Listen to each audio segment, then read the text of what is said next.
నమస్తే రమగారు. నమస్తే జయ. రమగారు, మనం పుత్రకుడు సిరీస్లో ఉన్నాం కదా, నెక్స్ట్ ఏమైంది? తండ్రులు చెప్పారు నీ జుట్టు చెండికకి ఇవ్వాలని.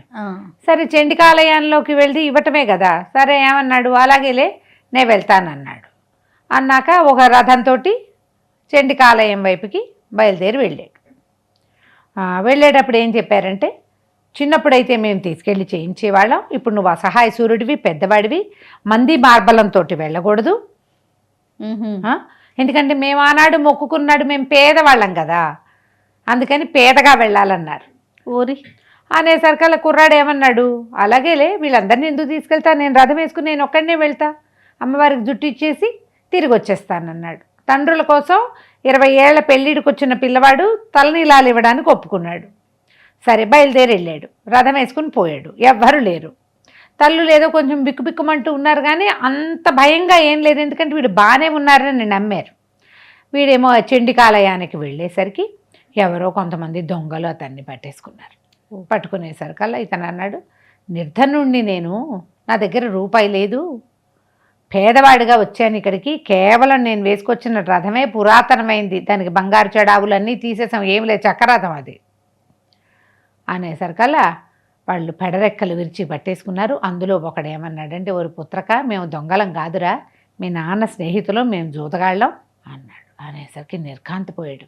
అదేమిటి, మీరు మా నాన్నకు స్నేహితులైతే నన్ను ఇట ఎందుకు చేస్తున్నారంటే, నీ వల్ల మీ తండ్రులు ధనం లభించట్లేదని బాధపడుతున్నారు, ఇప్పటిదాకా నువ్వు సంపాదించి పెట్టావు, ఈ ఊరంతా సగాని పైగా నీ సొంతం చేసుకుని నువ్వు రాజు అయ్యావు, ఇక్కడ జమీందారులాగా చిన్న సైజు రాజులాగా చలామణి అవుతున్నాడు, ఇదంతా నువ్వు లేకపోతే వాళ్ళదే అవుతుంది, వాళ్ళు ఇష్టారాజ్యంగా ఉండొచ్చని నిన్ను చంపేయమన్నారు. అనేసరికి వీళ్ళకి అనిపించింది, ఎక్కడైనా ఉందా లోకంలో, అక్కడక్కడ ఎవరు కనపడతారంటే ఈ తండ్రుల్ని మోసం చేసే కుమారులు కనపడుతున్నారు ఆ కాలంలో, అంతేగాని కొడుకునే చంపేసే ముగ్గురు నాన్నలు ఏ లోకంలోనూ ఉండరు. చీచీ నా జీవితం అని వాడికి అసహ్యం పుట్టింది. చంపేయండి, నన్ను అమ్మవారికి నివేదన చేసేయండి, చండికకి బలిచ్చేసేయండి అనేసరికల్లా బాధేసింది వాళ్ళకి. అయ్యో పాపం, వాళ్ళేమి పనిపాట చేసిన వాళ్ళు కాదు, దొంగ వెధవలు, జూదగాళ్ళు, వీడు లక్షణమైన పిల్లవాడు, ఎందుకు వీడిని అనవసరంగా మనం చంపాలి అని, సరే నువ్వు వెళ్ళిపో ఇక్కడి నుంచి, మీ తండ్రులకు దొరకబోక, నువ్వు బతుకుంటే బలిసాగు తినచ్చు, వెళ్ళిపోమన్నారు. వీళ్ళు తల మీద జుట్టు మీద బంగారం మొలవాలి వాడికి, వీడు జుట్టు తీసేసుకున్నాడు, జుట్టు ఇచ్చేశాడు. అదే కదా, ఇచ్చిన తర్వాతే ఇది జరిగింది. జుట్టు కనుక ఉండుంటే వాడికి బంగారం వచ్చేది, వాడికి అదే కదా, వాడి నెత్తి మీద జుట్టు మీద బంగారం మొలుస్తుంది. ఎప్పుడైతే జుట్టు తీయబడిందో వాడికి ఆ బంగారం వచ్చే లక్ష్మీదేవి ఇచ్చిన వరం పోయింది ఆ పుత్రకుడికి. ఇక బంగారం రాదు, వాడు బతకాల్సిందే, ఇంటికి వెళ్ళే వీలు లేదు. వెళ్తే వాళ్ళు ఏం చేస్తారో, ఇవాళ ఈ పని చేశారు, రేపొద్దున ఏ అన్నంలో విషం పెట్టి చంపేసినా దిక్కులేదుగా. అయినా అసహ్యం పుట్టింది.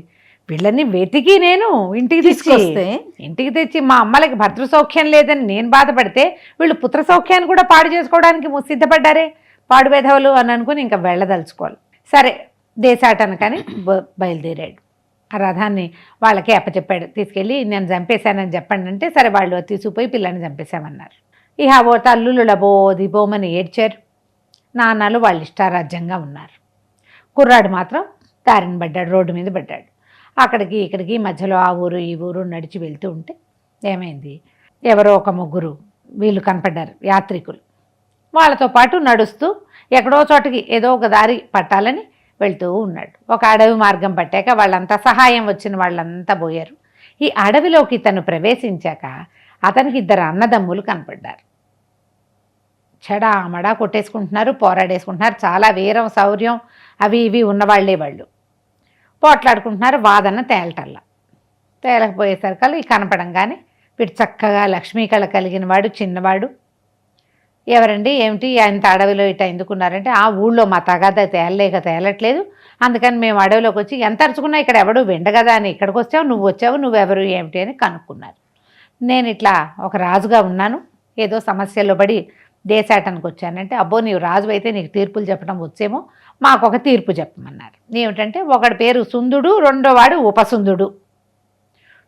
ఉపసుందుడు మా నాన్న చాలా గొప్ప మంత్రవేత్త, ఆయన 3 అత్యద్భుతమైన వస్తువులు సంపాదించాడు. అవేమిటి, ఒక బొంతతో కుట్టిన సంచి ఒకటి, రెండోది ఒక దండం. ఆ దండం ఎట్లాంటిది, మన యోగదండం ఉంటుంది చూడు, ఈ తపస్సు చేసేవాళ్ళు ఇట్లా చేతి కింద పెట్టుకుంటారు, కడ్డీ ఉండి ఇట్లా చిన్న ఇది ఉంటుంది, టీ షేప్లో ఉంటుంది ఆ కడ్డీ, ఆ యోగదండం. తర్వాత మూడోది ఇది ఒక పాదుకల జత. ఈ 3 సంపాదించాడు. ఈ 3 కోసం మేము కొట్టుకుంటున్నాం, వంతులు వాటాలు వేసుకోవాలా అంటే ఈ నవ్వాడు. ఇవో పెద్ద వస్తువులా, దండము పాదుకలు బొంతతో కుట్టిన సంచి అంటే వాళ్ళు అన్నారు, అయ్యో పిచ్చివాడా నీకు వీటి సంగతి తెలీదు, ఈ దండంతో ఈ బొంత సంచిని కొడితే నీకు ఎంత ధనం కావాలంటే అంత ధనం వస్తుంది అందులోంచి. మొదటిది. ఈ దండము 2 వైపులా, ఓవైపు టీ షేప్ ఉంది, ఓవైపు కడ్డీ కదా కొస ఉంటుంది కదా, సన్నగా ఉన్న వైపు గీస్తే ఒక పల్లె పుడుతుంది, వెడల్పుగా ఉన్న వైపు దాంతో భూమి మీద గీస్తే ఒక పట్టణం పుడుతుంది. ఓహో, దానికి అంత శక్తి ఉంది. ఈ పాదుకలు నువ్వు ఎక్కడికి వెళ్ళాలని అడిగితే అక్కడికి నిన్ను తీసుకెళ్తా. బాగున్నాయి. అనగానే ఆశ్చర్యపోయారు. వీడు భలే అనిపించింది, ఎంత అద్భుతమైన వస్తువులు. లక్ష్మీదేవి మా అమ్మకి కల్లో కనపడి వరం ఇచ్చినట్టుగా నాకు ఇక్కడ వరం ఇవ్వటానికి కూర్చుంది. వీళ్ళు చూస్తే పిచ్చివేధవల్లాగా ఉన్నారు, ఏదైనా చెయ్యాలి వీళ్ళనని. ఏముందండి ఇందులో, చాలా సులువైన ఉపాయం చేద్దాం. మీరిద్దరు శూరులు వీరులు ధీరులుగా కనపడుతున్నారు. ఆ పాదుకలు ఒకళ్ళు దండం ఒకళ్ళు తీసుకోండి. ఇకపోతే సంచి ఉందంటారా, ఈ సంచిని నేను పంచుతా మీకు ఈజీగా. నేను ఇప్పుడు ఇక్కడ వాళ్ళేమో ఒక అడవిలో కూర్చున్నారుగా, అక్కడ ఒక అంత ఎత్తైన దిమ్మ లాంటిది ఒకటి, ఒక కొండరాయి లాంటిది ఉంది, ఒక బండ. నేను ఈ బండ మీదకి ఎక్కి ఒక కర్ర విసురుతా. ఎవరైతే ఆ కర్రని ముందు పట్టుకుంటారో వాళ్ళది సంచి. అంటే వాళ్ళు బాగుందన్నారు. బాగుందని సరే నువ్వు పాదుకలు తీసుకో, నేను దండం తీసుకుంటాను, చెరుకో పక్కన పెట్టుకున్నారు. సంచి మధ్యలో పెట్టారు. కుర్రాని పుత్రకుండేను కొండెక్కన్నారు. ఈ అబ్బాయి ఏం చేశాడు, ఓ చిన్న ఆ చెట్టు నుంచి అంత రెమ్మ విరిచి ఆకులు దూసేసి అది పట్టుకుని ఆ దిమ్మ మీదకి ఎక్కాడు. వీడు 22 ఏళ్ల పిల్లవాడు కదా, చటుక్కుని ఎక్కాడు. చిన్నప్పటి నుంచి బాగా మరి రాచరికపు దీంట్లో ఉన్నాడు, మంచి సంపద ఉన్నవాడు, బలశాలిగా ఉన్నాడు పిల్లాడు. వాడు ఆ రాయి మీద ఎక్కి ఈ కర్రని విసిరాడు. ఎంత దూరానికి పడిందో అది పాడంగానే ఈ పరుగు దౌడెత్తారు ఇద్దరు అన్నా తమ్ముడు. ఎప్పుడైతే వీళ్ళు పరిగెత్తారో వీడు గబుక్కున్న కొండ మీద ఒక దూకాడు. పైనుంచి కిందకి ఎక్కేటప్పుడు 5 నిమిషాలు పట్టింది. దూకడానికి ఏమింది, పైనుంచి కిందకి ఒక దూకి ఆ చెప్పులు వేసుకుని పాదుకలు ఆ సంచి భుజానికి తగిలించుకుని ఆ దండం చేత్తో పుచ్చుకొని ఈ చెప్పులు, ఓ పాదుకలారా నన్ను ఎత్తైన ఒక కొండ కొస మీదకి చేర్చండి అని చెప్పంగానే ఏముంది జై అని వెళ్ళిపోయాడు. ఈ వీళ్ళిద్దరూ ఏమైంది, పరిగెత్తుకుంటూ వెళ్ళారా, సుందరుడు ఉపసుందుడు. వీళ్ళిద్దరూ ఆ కర్రని చెరుకో పక్కన పట్టుకున్నారు ఒక్కసారి. అంటే ఇప్పుడు మళ్ళీ తేలలేదు. వాళ్ళిద్దరూ చెడామడా కొట్టుకున్నారు. నేను పట్టుకున్నాను కర్ర చేత్తో పుచ్చుకుని దగ్గరకు వచ్చేసరికల్లా ఏముంది, కుర్రాడు లేడు, సంచి లేదు, దండం లేదు, పాదుకలు లేవు. తెల్లబోయారు. అవురవురా వీడేమిటి ఇట్ట తీసుకుపోయినట్టున్నాడే అని ఆలోచించి ఇప్పుడు కర్ర పట్టుకున్నాం, వాడు గనక మనకి దొరికితే సంచి ఎవరు తీసుకోవాలి అనే విషయం మీద పోరాడుకుని ఆ కర్రని 2 ముక్కలుగా విరిచి చెడామడా కొట్టుకుని మర్మస్థానాల్లో తగిలి వాళ్ళిద్దరూ కాస్త చచ్చిపోయారు. వాళ్ళు అక్కడే పడున్నారు. కుర్రాడు కాస్త జయపరమేశ్వర అని వెళ్ళిపోయాక ఈ కొండ కొస మీద ఒక ప్రాంతానికి చేరాడు. చేరి సంతోషంగా ఏమనుకున్నాడు, బాగుంది మన జీవితం, ఇందులో నుంచి డబ్బులు వస్తాయి, ఈ పాదుకలు ఎక్కడికి కావాలంటే అక్కడికి తీసుకెళ్తాయి, ఈ దండంతో మనకు కావలసిన ఊరు ఒకటి సృష్టించుకుని సుఖంగా ఉండొచ్చు అనుకున్నాడు. ఎప్పటి నుంచో నడుస్తున్నాను, ఏదైనా నీళ్లు నిప్పులు దొరికితే బాగుండని చూస్తే ఒక సెలయేరు లాంటిది కనపడేసరికి వీడు ఏం చేశాడు, ఆ సంచి ఆ దండం ఆ పాదుకలు ఆ గట్టు మీద పెట్టి చెరువులో ఆ సెలయేట్లోకి దిగాడు. ముందంతా యువతలంతా బురదుంది, బాగా నడిమికి వెళ్తే కానీ మెడ లోతు వెళ్ళల, కనీసం మెడ లోతైనా నీళ్లు ఉండాలిగా, అంతే. అందుకని వాడు మధ్యలోకి నడుచుకుంటూ పోయాడు. వీడు నడుస్తున్న క్రమంలో కిచకిచలు వినపడ్డాయి కానీ వాడు గమనించల. తీరా చూద్దాం, ఆ నీళ్లలోకి అతను వెళ్ళిపోయాక ఒక పెద్ద కోతుల గుంపు వచ్చి చేరింది. ఈ వచ్చిన కోతులు ఇక్కడున్న వస్తువుల్ని తీసి లాగి పీకి పరీక్షించి ఇతను ఎంత అదిలించినా సరే వదిలిపెట్టకుండా వస్తువులు చేత్తో పుచ్చుకుని పరిగెత్తడం మొదలుపెట్టే. ముందు ఒకదాంతో ఒకటి లాక్కుని పీక్కుని చేసుకున్నాయి మొదట, నాకని. ఇతను బయటకు వచ్చి అదిలించబోయేసరికి కోతులు మొహం గీరేయటానికి ఉద్రేకపడ్డాయి. ఓహో. నీళ్ళల్లో ఉన్నంతసేపు అవేం చేయట్లా, నీటిలో నుంచి బయటకు వచ్చాడంటే మీదకి వచ్చేస్తున్నాయి. మళ్ళీ వెళ్ళి నీళ్ళల్లో నుంచున్నాడు. చూస్తూ ఉండగానే ఆ కోతుల గుంపులో ఒకటేమో సంచి పట్టుకుపోయింది, ఒకటేమో పాదుకల చేత్తో పుచ్చుకుపోయినాయి, చెరుకో పాదుక. ఆ దండం ఎటు పోయిందో తెలియదు. అయ్యో, తవుసూరు అనిపించిందంటే, అయ్యో వాళ్ళకేదో మోసం చేసి మనం ఈ పని చేస్తే వాళ్ళని చేసిన మోసమే కొట్టేసిందే, నన్ను కోతుల రూపంలో వచ్చేసింది.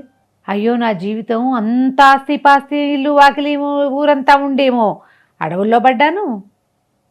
ఇప్పుడేమో చేతికి దొరికిన 3 వస్తువులు పోయినాయి, ఒక్కటి మిగిలిన బతికిపోయేవాడిని అని జాలిగా అయిపోయాడు. ఇక ఏం చేశాడు, రోజు ఆడ కూర్చొని తపస్సు చేసుకోవటం మొదలుపెట్టాడు. అదొక కొండ కొస, బోల్డ్ అన్ని పళ్ళ చెట్లు అవి ఉన్నాయి, కోతులు విస్తారంగా తిరుగుతాయి, కానీ వెతుకుతూనే ఉన్నాడు. ఎక్కడైనా కనపడతాయేమో చూద్దామని అనిపిస్తూనే ఉంది, కానీ ఇంకక్కడ ఉండిపోయాడు, తపస్సు చేసుకుంటూ ఉండేవాడు.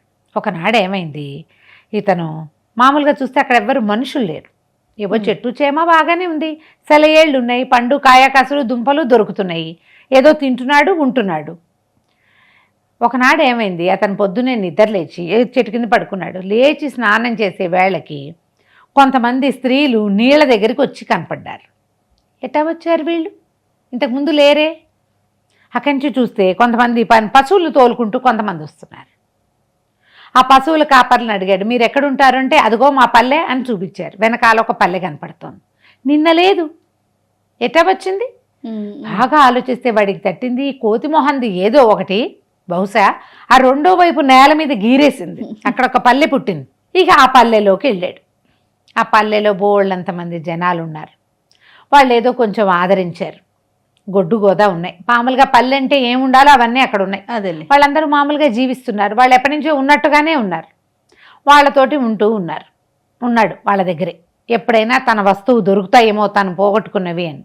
ఒకనాడు ఏమైందట, ఒక ఆవిడ ఇంట్లో పిల్లవాడిని కన్నది. సూతికా గృహం అంటారు, ఏమంటారు మన పురిటిల్లు.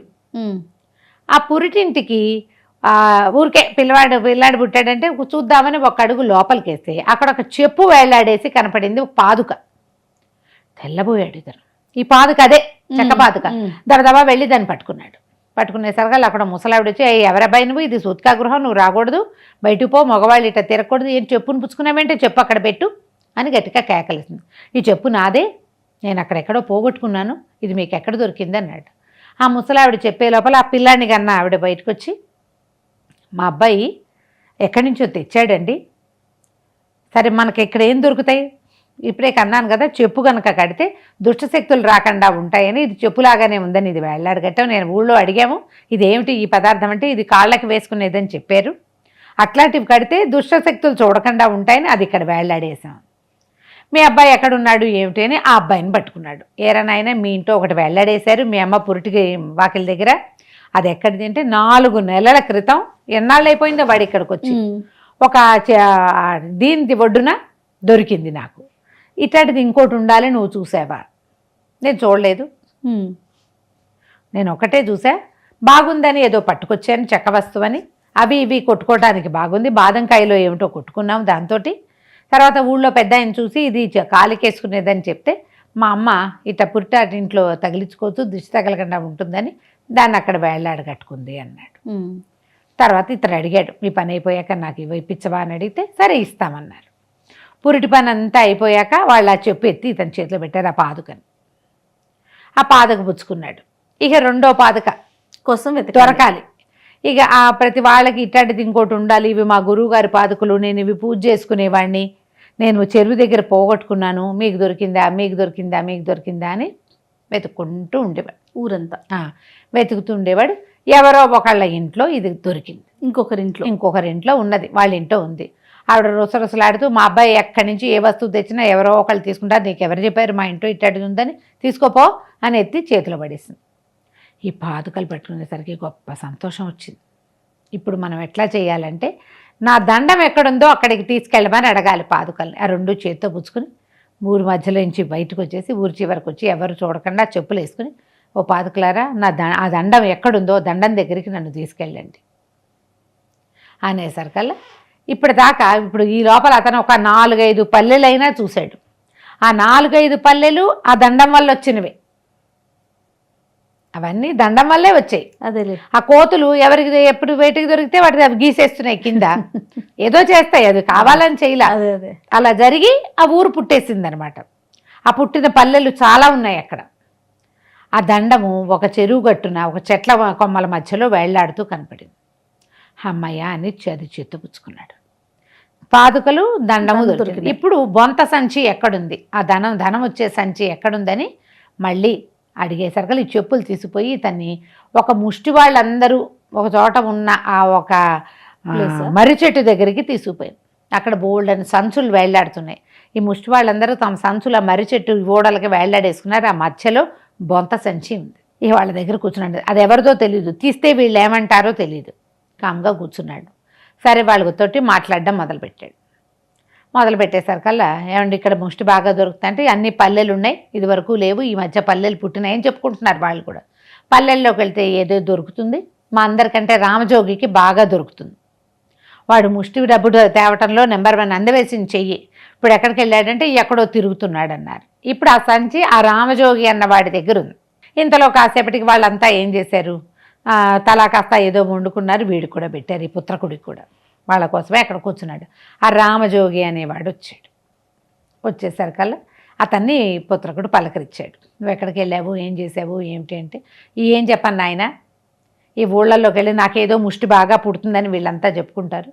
ఈ ఊర్లో ఒక గంప గయ్యాళ్ళు ఉంది, వాళ్ళ ఇంటికి వెళ్ళాను, ఆవిడ వల్ల నాకు కొత్త సమస్యలు వచ్చేలాగా ఉన్నాయి అని చెప్పేసరికల్లా ఏం సమస్య వచ్చింది అని అడిగితే, ఆ గంపగయ్యాలి కథని రామజోగి ఉన్న ముష్టి వాళ్ళందరికీ వాళ్ళతో పాటు ఈ పుత్రకుడికి కూడా చెప్పబోయాడు. ఆయన ఏం కథ చెప్పాడు, ఆ గయ్యాళి ఆవిడికి మన పుత్రకుడు ఏమైనా చేయబోతాడా అనేది మనం వచ్చే భాగంలో చూద్దాం. తప్పకుండా రమ్మగారు. నమస్తే. నమస్తే. And for more videos, Please subscribe to iDream. Please subscribe to iDream. Please subscribe iDream. And please subscribe to iDream. For more videos, subscribe to iDream. please like, share and subscribe to the channel. Congratulations, iDream. Subscribe to iDream.